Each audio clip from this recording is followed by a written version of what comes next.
Usal Sabari wa Sidi Amri wa Baluh Uqtata Bilisan Yafqahu Qawli Rabbi Zidilmah yang terhormat Bapak Pengawas dari Kabupaten Bangka Barat dan dari Kabupaten Bangka Tengah, rekan-rekan kepala sekolah semuanya di Bangka Barat dan Bangka Tengah, dan para fasilitator yang mendampingi kita hari ini. Mohon izin kami akan menampilkan kondisi sekolah kami. Kalau tadi banyak betul cerita, kemudian Pak Dido dari cerita tentang rekan kerjanya yang dari SD ya. Nah, kalau saya ini dengan Pak Giri itu kawan dari kuliah, kawan legal. Jadi kalau singkat cerita, beliau memang terkenal pintar dari kuliahnya dulu. Jadi kalau ada materi yang di luar jangkauan kami, doa kami itu satu, ya Allah semoga saja Pak Giri, kalau saya ini Giri cepat hadir kayak itu kan, biar bisa copy paste terus. Terutama kalau kalkulus. Oke, silakan Butas mungkin dari awal.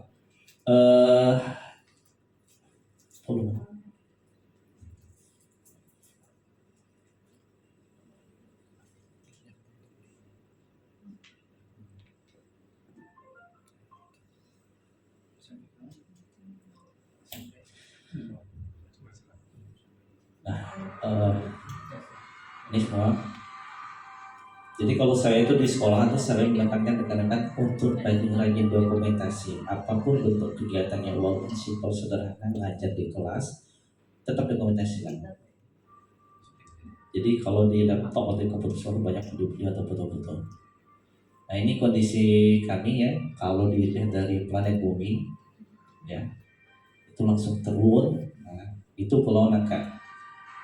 Pulau Nangka itu ada siswa kami di sana. Dan dinas pendidikan memfasilitasi perahu dinas. Itu dermaganya. Kemudian jalan lagi baru ke sekolahan. Jadi hampir sama kondisi dengan SMP 6 tadi. Ya, nah ini sekolah kami sama atap gabung dengan SD. Ini perahu dinasnya. Ya alhamdulillah kemarin ada badai jadi sempat ada musibah perahu ini yang bagian atap tuh terseret 100 meter dari dermaga. Tapi masih bisa digunakan kondisi tanpa atap sekarang ini. Ya semoga aja nanti kabarnya dari Dinas Pendidikan Bangka Tengah itu akan diganti tahun depan dengan perahu baru. Karena perahu ini sudah hampir 10 tahun lebih dari tahun 2010 sekarang 2023. Sebenarnya perahunya saya baca ahli, cuma karena kondisi cuaca dia tidak bisa tiap hari. Jadi di sekolah juga kami juga disediakan asrama untuk siswa dari rumah dinas. Dan alhamdulillah sangat membantu mereka. Kalau sebelumnya tidak ada perahu, mereka harus nunggu yang datang atau yang jemput untuk bolak-balik pulau. Nah ini dermaganya, kondisinya. Jadi kalau mau kunjungan ke kami boleh, karena ada beberapa sekolah yang udah kunjungan ke kami. Tapi dengan catatan sekarang kalau untuk menikmati perahunya lagi ini kondisinya kurang memadai, karena pas waktu ada badai baru bulan kemarin lah. Nah, di sini mereka berjalan lagi ke sekolahan. Jangan cengeng saat membaca ilmu. Ini profil kami, guru-guru kami masih muda-muda semua. Ya, satu angkatan. Saya tugasnya tahun 2009. Awal tugas tuh shock, kaget, pokoknya bercampur aduk lah. Karena kondisinya tidak ada listrik, jalan tuh susah, tanah merah, lumpur, berdebu. Tapi sekarang tidak lagi. Air pun susah. Nah ini guru-guru kami dan rekan kami. Tuh. Nah kemudian untuk kegiatan kami, rutinitas kami, ini antar baru mereka yang terdokumentasi kan. Seperti biasa kita bicara bendera, kemudian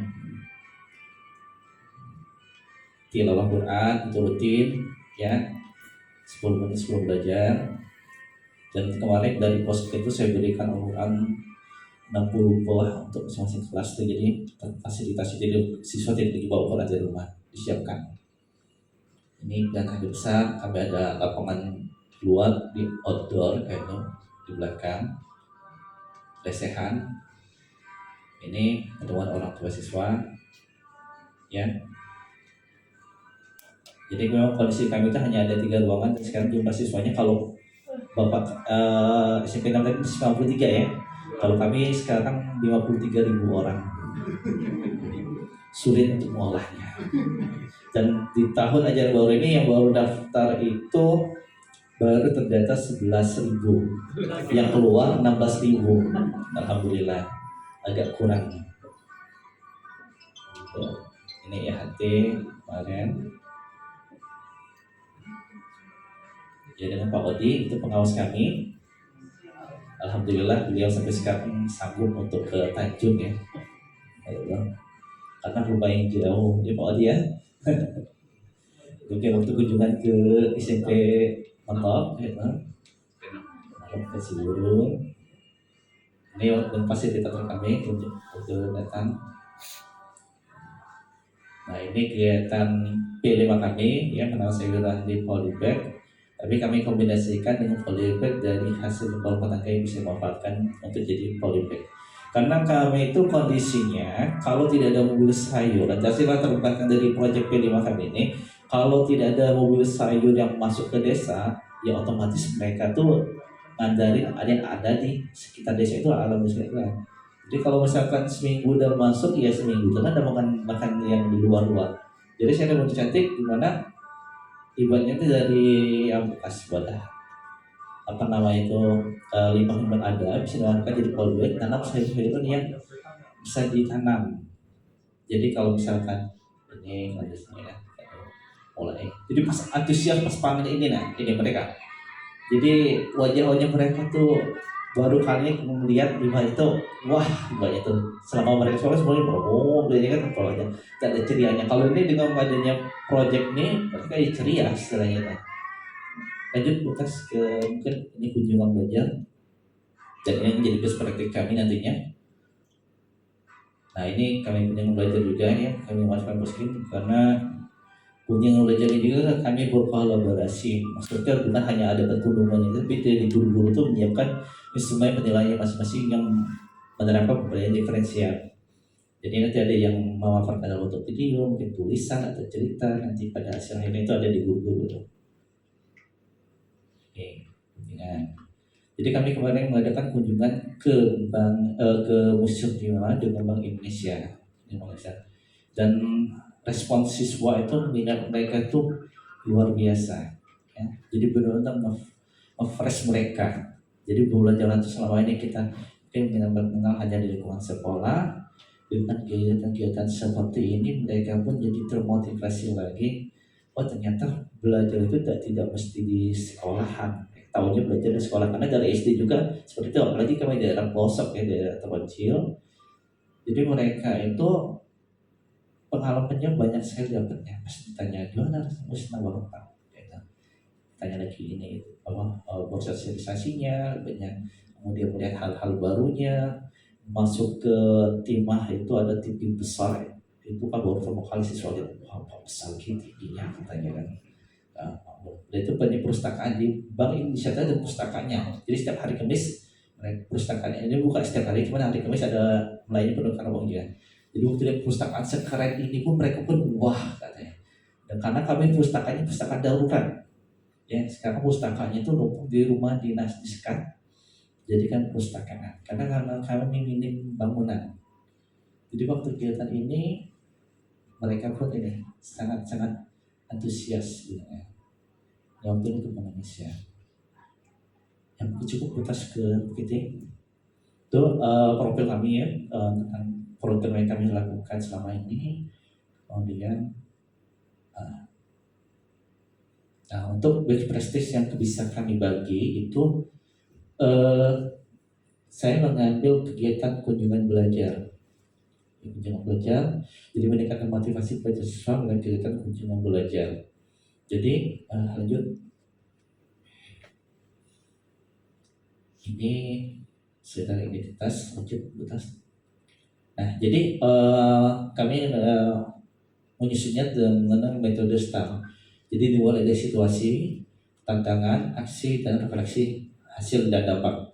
Ya, jadi situasi ini kondisi yang menjadi latar belakang masalah mengapa praktik ini penting untuk dibagikan, apa yang menjadi peran dan tanggung jawab Anda dalam praktik ini. Kemudian tantangan, apa saja yang menjadi tantangan mencapai tujuan tersebut, aksi, langkah apa yang dilakukan, kemudian refleksi bagaimana dampak dari aksi dari langkah-langkah yang dilakukan. Lanjut Bu Tas.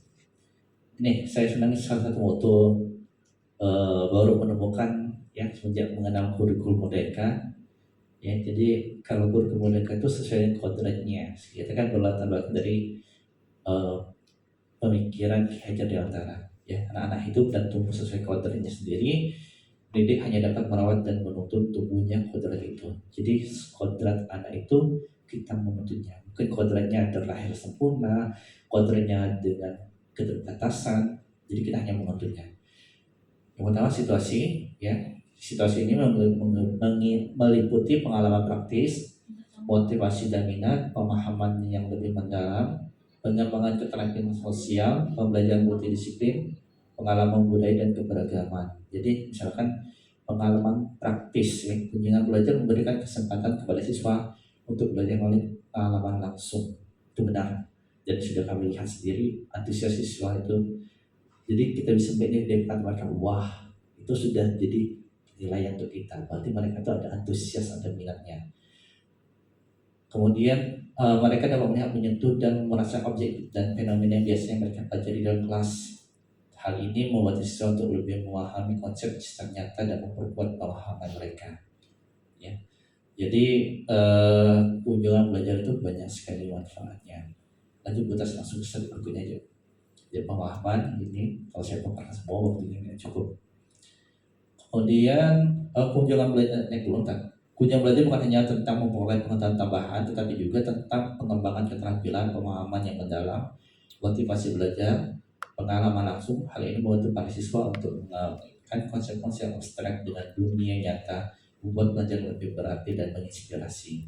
Nah, kayak kemarin kunjungan ke Museum Timah, di situ ada koleksi batu-batuan. Jadi di pelajaran IPA itu ada tentang batu-batuan.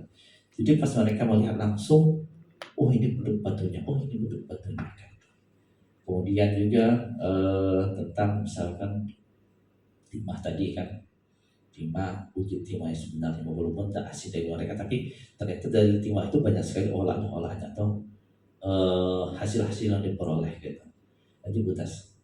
Kemudian tantangannya meliputi perencanaan yang kompleks, biaya dan anggaran, keamanan, keselamatan, pengawasan dan manajemen kelompok, logistik dan waktu, tersedianya sumber daya dan fasilitas, keterbatasan waktu, kurikulum yang ada. Jadi kalau tantangannya melalui misalkan tentang biaya dan anggaran, jujur saja kalau kami ini sekolahnya satu atap, jumlah siswa yang tidak mencapai 60 ya bisa dilihat, bisa dihitung sendiri berapa biaya dana bosnya. Tapi dengan adanya bos kinerja yang membuat kami lebih kreatif untuk mengolahnya, maksudnya untuk kesiswanya, kegiatan kesiswanya. Jadi agak lapang rasanya, seperti kami dapat uang kaget gitu kan. Jadi salah satunya kami alokasikan untuk kegiatan kunjungan belajar ini, ya, tanpa membebankan siswa spesial pun. Siswa cuma yang bawa perencanaan tugas yang telah diberikan, gambaran umum ya, dan tugas nanti mereka untuk menilai langsung di lapangannya, termasuk konsumsinya juga. Jadi benar-benar enjoy untuk siswanya dan untuk gurunya, nggak pusing masa untuk bendahara ya, nggak pusing untuk mikirin dana itu kan. Nah ya juga kami kekhawatiran kami kan, ya kenapa sih posisinya bisa berkurang kayak itu kan, kalau bisa stabil atau bertambah ya, karena kami sekolah kecil ini sangat amat banyak tuh ya mendapatkan dana lebih gitu. Karena kalau mengharapkan dana yang ada sulit untuk bergerak, dan ini pun baru terrealisasi semenjak ada dana lebih ini. Sebenarnya keinginan kami untuk punya belajar itu tuh banyak. Kemarin kami itu rencananya ke Museum Timah, ke UBB, ke Bank Indonesia ya. Kemudian yang baru-baru ini kami tentang proyeknya tentang demokrasi itu mau kunjungan ke KPU, tapi ditolak oleh KPU karena lagi sibuk-sibuknya sekarang. Oke, tidak masalah, tapi kami bisa melibatkan yang lainnya ya. Lanjut butas ya, lanjut. Kemudian ini masih aksi ya. Aksi ini ada 3 poin. Yang pertama, langkah-langkah yang dilakukan untuk menghadapi tantangan dan kegiatan kunjungan belajar. Jadi perencanaan yang matang, anggaran yang realistis, keamanan dan keselamatan. Jadi intinya koordinasi sebelum dan sesudah itu sangat diperlukan. Yang namanya anak-anak sedikit atau banyak, ya kadang-kala ya mereka tuh ada yang keluar dari kelompok kayak itu, jadi perlu pengawasan. Lanjut lagi. Kemudian ini dampak positifnya tadi yang disebut bagi siswa ya, peningkat pemahaman dan aplikasi konsep, motivasi dan antusiasme yang tinggi, pengembangan keterampilan sosial.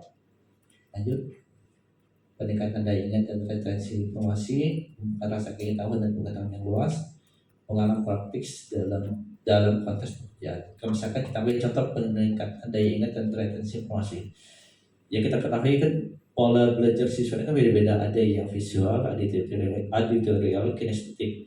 Jadi pengalaman langsung itu bisa memfasilitasi ketika belajar itu saat waktu berjalan. Jadi benar-benar merasakan itu jadi pengalaman berharga. Dan siswa pun waktu kunjungan belajar juga ya ada tugas-tugas yang diberikan. Nanti ada. Lanjut. Strategi pembelajaran juga pada kunjungan belajar. Jadi waktu pelaksanaan kunjungan belajar itu saya sudah memerintahkan guru-guru siapkan instrumen penilaiannya masing-masing untuk diferensiasi. Misalkan berbahasa Indonesia, membuat karangan atau presentasi dalam bentuk video hasil cerita tadi kan, atau bentuk cerita langsung kan, itu ya nanti instrumen penilaian ke guru-gurunya. Misalkan untuk painnya pelaksanaan nilai-nilai religius selama perjalanan, misalkan sholatnya gimana, kemudian akhlaknya selama perjalanan gimana, berkunjung bertamu ke tempat orang lain itu gimana. Itu yang painnya. Nanti yang mapel lainnya juga ada kayak IPS tentang batu-batuannya, yang mana yang berbuatnya ada usul 5 gitu kan. Jadi usul diceritakan lagi batu-batunya, mereka pun jadi dokumentasi. Jadi mereka menampilkan apa yang hasil pengalaman mereka dapatkan dengan instrumen-instrumen yang sudah guru buatkan. Ya, lanjut Utas. Bapak izin, waktunya tinggal 2 menit ya, kurang. Ini mau selesai. Lanjut Utas. Ya, lanjut. Ini refleksi dari kata dulu tak.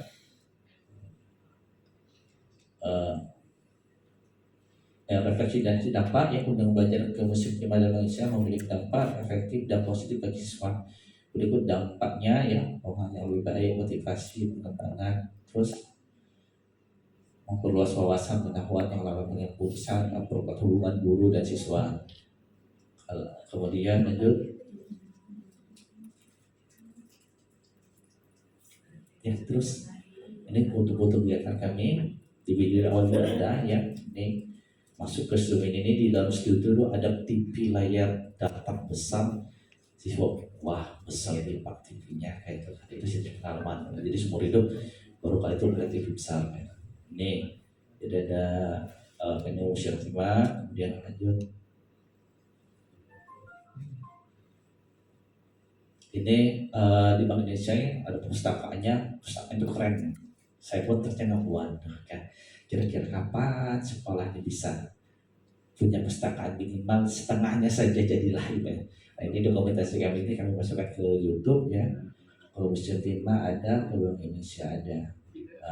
Terakhir ya, inilah pemaparan kami, yang lebih dan kurang saya mohon maaf. Wassalamualaikum warahmatullahi wabarakatuh.